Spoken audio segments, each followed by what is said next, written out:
അനഘ, ഇനി sunrise Valley കേന്ദ്രീകരിച്ചുകൊണ്ട് തന്നെയുള്ള തെരച്ചിലാണ് ഏറ്റവും പ്രധാനമായിട്ടുള്ളത്. എനിക്ക് തോന്നുന്നു ഈ ചാലിയാറിന്റെ ഇരുകരകളിലും സമഗ്രമായ തെരച്ചിൽ നടത്തിയിരുന്നു. എന്നാൽ ഒരു ഭാഗത്തേക്ക് മനുഷ്യർക്ക് കടന്നു ചെല്ലാൻ സാധിക്കാത്തൊരു സാഹചര്യത്തിലാണ് ഇപ്പോൾ ഈ പ്രത്യേക ആക്ഷൻ പ്ലാൻ എയർലിഫ്റ്റിംഗ് വഴി പ്രത്യേക പരിശീലനം നേടിയ ആൾക്കാരെ അവിടെ എത്തിച്ചുകൊണ്ടുള്ള ഒരു തെരച്ചിലിന് പദ്ധതിയിടുന്നത്. അങ്ങനെ തന്നെയല്ലേ കരുതേണ്ടത്? തീർച്ചയായും അത് നമുക്കറിയാം. പ്രദേശത്തേക്ക് എത്തിച്ചേരുക ദുഷ്കരമാണ്. ഏതായാലും തിരച്ചിലുകൾ നടത്തുന്നതടക്കം അതീവ ദുഷ്കരമായിട്ടുള്ള ഒരു സാഹചര്യമാണ് നിലവിലുള്ളത്. അതുകൊണ്ട് തന്നെയാണ് ഇത്തരത്തിൽ ഹെലികോപ്റ്റർ മാർഗം എയർലിഫ്റ്റിംഗ് വഴി ഇത്തരത്തിലുള്ള ഒരു തിരച്ചിൽ നിലവിൽ ഇപ്പോൾ നടത്തുവാൻ വേണ്ടി തീരുമാനിച്ചിട്ടുള്ളത്.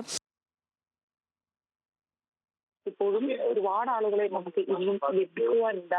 ഇത്തരത്തിൽ ഈ സൺറൈസ് വാലി അടക്കം കേന്ദ്രീകരിച്ചുള്ള തിരച്ചിൽ ഇനിയും നിരവധി പേരുടെ മൃതദേഹാവശിഷ്ടങ്ങൾ അവിടങ്ങളിലെല്ലാം തന്നെ കുടുങ്ങിക്കിടക്കുന്നുണ്ടാവും അല്ലെങ്കിൽ അത്തരത്തിൽ മൃതദേഹങ്ങൾ നമുക്ക് കണ്ടെത്തുവാൻ വേണ്ടി സാധിക്കും എന്ന് തന്നെയാണ് നമ്മളിപ്പോൾ പ്രതീക്ഷിക്കുന്നത്.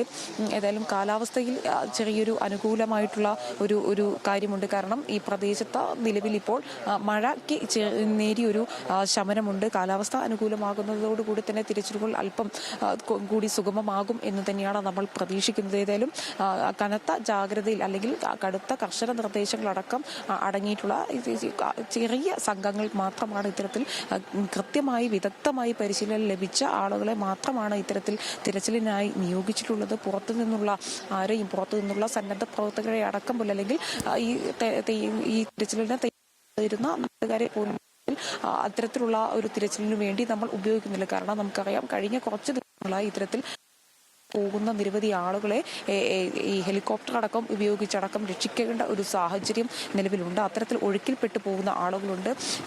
ഇത്തരത്തിൽ സൂചിപ്പാറയിലടക്കം കുടുങ്ങിപ്പോയ ആളുകളുണ്ട്.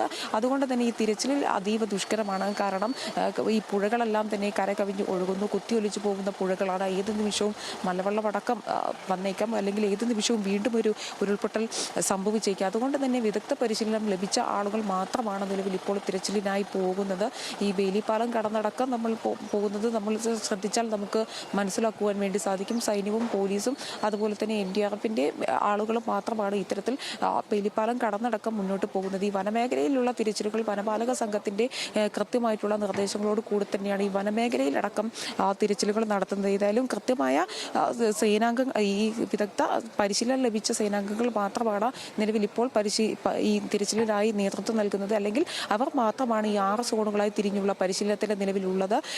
നമുക്കറിയാം, കഴിഞ്ഞ കുറച്ച് ദിവസങ്ങളായി തന്നെ ഇത്തരത്തിൽ നാട്ടുകാരടക്കം ഉണ്ടായിരുന്നു. പക്ഷേ ഇപ്പോൾ അവരെയെല്ലാം മാറ്റി നിർത്തിക്കൊണ്ട് തന്നെ കൃത്യമായി വിദഗ്ധ പരിശീലനം ലഭിച്ച ആളുകളെ കൊണ്ട് മാത്രം ആണ് ഇപ്പോൾ നിലവിൽ തിരച്ചിലിനായി ഉപയോഗിച്ചിട്ടുള്ളത്. ഏതായാലും ഈ ലഭിക്കുന്ന മൃതദേഹങ്ങളടക്കം ഏത് രീതിയിലായിരിക്കും ലഭിക്കുക എന്നുള്ള കാര്യത്തിലടക്കം ആശയക്കുഴപ്പമുണ്ട്. കാരണം പല മൃതദേഹങ്ങളും നമുക്ക് ലഭിക്കുന്നത് അഴുകിയ രീതിയിലാണ്. മാത്രമല്ല ഈ ശരീരഭാഗങ്ങളിലും നമുക്ക് ലഭിക്കുന്നുണ്ട്. ഇത്തരത്തിൽ തലകളും കൈകളും കാലുകളും വയറിൻ്റെ ഭാഗങ്ങളും നാവിൻ്റെ കഷ്ണങ്ങളും അടക്കം ലഭിക്കുന്നു എന്നതടക്കം നമ്മൾ നേരത്തെ അടക്കം വാർത്തകൾ കണ്ടിരുന്നു.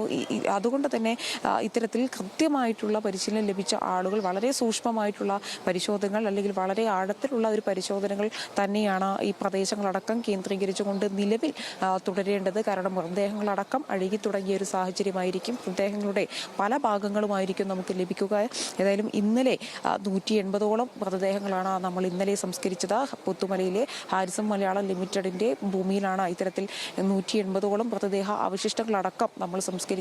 ഏതായാലും നേരത്തെ 64 സെന്റായിരുന്നു ഇത്തരത്തിൽ ഹാരിസൺ മലയാളം ലിമിറ്റഡിന്റെ ഭൂമി നമുക്ക് ലഭിച്ചിരുന്നുവെങ്കിൽ ഇപ്പോൾ അത് 54 സെന്റ് സ്ഥലം കൂടി ഇന്നലെ നമുക്ക് ലഭ്യമായിട്ടുണ്ട്. ഇത് ഒരു ഈ മുണ്ടക്കൈ ചുരൽമല ദുരന്തവുമായി ബന്ധപ്പെട്ടുകൊണ്ട് തന്നെ പുത്തുമല എന്ന് പറയുന്ന ഈ ഒരു ശ്മശാനം അല്ലെങ്കിൽ ഇവരെ സംസ്കരിച്ച സ്ഥലം ഒരു ദുരന്ത സ്മാരകമായി നിലനിർത്തും എന്ന് തന്നെയാണ് നമ്മളോട് ഇന്നലെ കൽപ്പറ്റ MLA കൂടിയിട്ടുള്ള T. സിദ്ദിഖ് അടക്കം വ്യക്തമാക്കിയിട്ടുള്ളത്.